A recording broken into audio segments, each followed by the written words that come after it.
Hi, I'm Jill Cab with Plant Life Journey, and thank you for being with us on this wonderful immersive cooking retreat. Yay! Yay, you! Or thank you for finding us on YouTube if you're just randomly finding us here. This is an exercise called writing your obituary, and it sounds a little bit morbid, but wait, let me explain. There's more to it than that. I did it years ago, and I'm going to tell you a little bit more about this. It might help you focus on what's most important to you. It might help you craft a life mission statement of sorts. But our goal here at Plant Life Journey is always to equip and empower you on your wellness journey. And just like if you're going to get in a car and go on a trip, you kind of want to have an idea of where you're going. This exercise today, giving you the time and the space to just be quiet, be settled, and think about things, may help you in some way. And that's all it is. We don't have to overthink it. Many years ago, I was at an overeaters retreat. You see, I really struggled with binge eating and the obsession with food, and I had, wow, just a lot of experience with that journey of getting away from that. And throughout that retreat, I got to be in silence more. I got to do a lot of things, and one of the exercises was to write my own obituary. And I don't have that, I didn't save it, but I never forgot the experience. And it was good. It did help me hone in on what I wanted. And so that's what we're doing here today. It was validated to me that this could also be a good exercise for other people when I went to the Global Leadership Summit just recently, which is fabulous, by the way. If you have not heard of that, look it up. And Deb Liu, I'm not sure if I'm pronouncing her last name wrong, Liu, the president and CEO of Ancestry.com, she mentioned that her assignment at Stanford was to write her obituary. And so she encouraged everyone to do that. And I just got back from Summit. And by the way, you are a leader. You are a leader. We're all leaders because we all have influence over other people around us. And so one of the catchphrases of Global Leadership Summit is when one leader gets better, everyone wins. And that's what we're here today to do, is just up your game just a little bit. So for this exercise, you will need a pen or a pencil, some paper, and perhaps you'd like to have a candle or some nice music. I like any of the Hertz healing music that I find on YouTube. You can turn on some of that. There's no right or wrong way to do this exercise, by the way. It's all about your own journey of exploration, growth, and love. So if you want to pause and gather those things, and then we'll sit up tall and breathe together. So take a nice inhale, deep inhale. Audible exhale out. Do that again, inhale. This time, a more stronger audible exhale, ha out, good. I invite you to also put your hands to your belly and your chest. And as you inhale, try to shoot some of your breath here, majority of your breath to your hips. Try to fill up and feel your belly expand. Good, good. And as you exhale, breathe out through your nose and just hear that little ocean wave on the back of your throat. Take a few more deep breaths. Also, you can breathe into your upper back, your chest area too, just to get more in touch with your breathing and bring oxygen to your body. All right, before you begin the exercise, here's some things that you might want to think about, or you might want to take a few notes.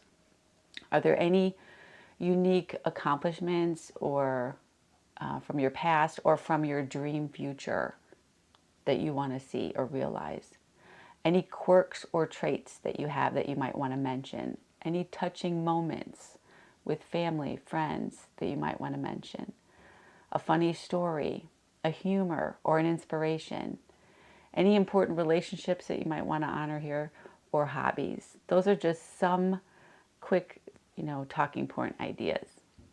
Now, my yoga teachers, they are so awesome, from the Sacred Yoga Institute, Ash and Matt, they have a saying that I really, really like that kind of talks about in each pose of yoga and each moment, we bring 100% effort and 100% surrender.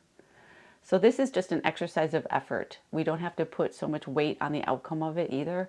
And things are always changing and so much is outside of our control.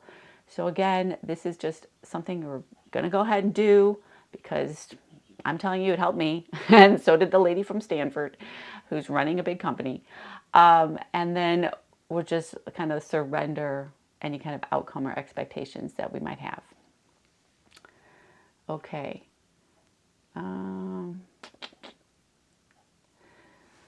Another thing to mention is to not overthink things. You know, a word about perfectionism and overthinking. We had another speaker at the conference, John Acuff, who's a leadership expert and best-selling author, and he said 99.5% of people, they suffer from overthinking. And his definition is overthinking is when what you think gets in the way of what you want.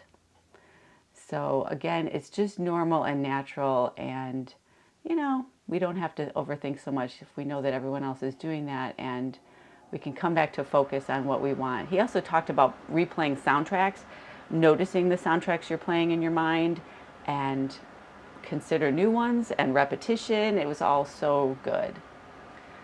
All right, so I also invite you to simply take a 40,000 foot view of your life, gain some perspective of where you'd like to end up so you can better shape your day-to-day life and where you're putting your positive energies and your growth.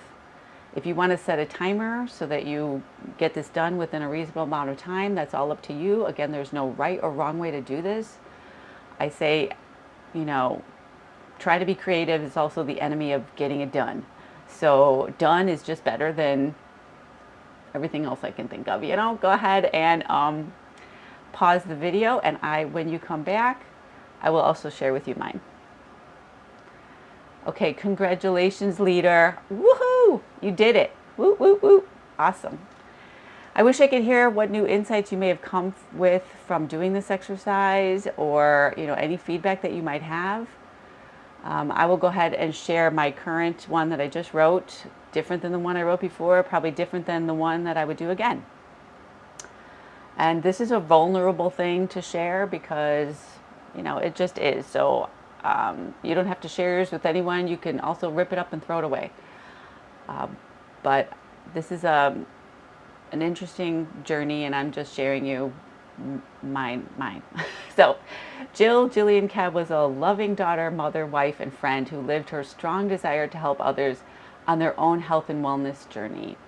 With lots of help from her higher power and other earth angels, she grew from being a depressed binge eater to a joyful health and wellness teacher.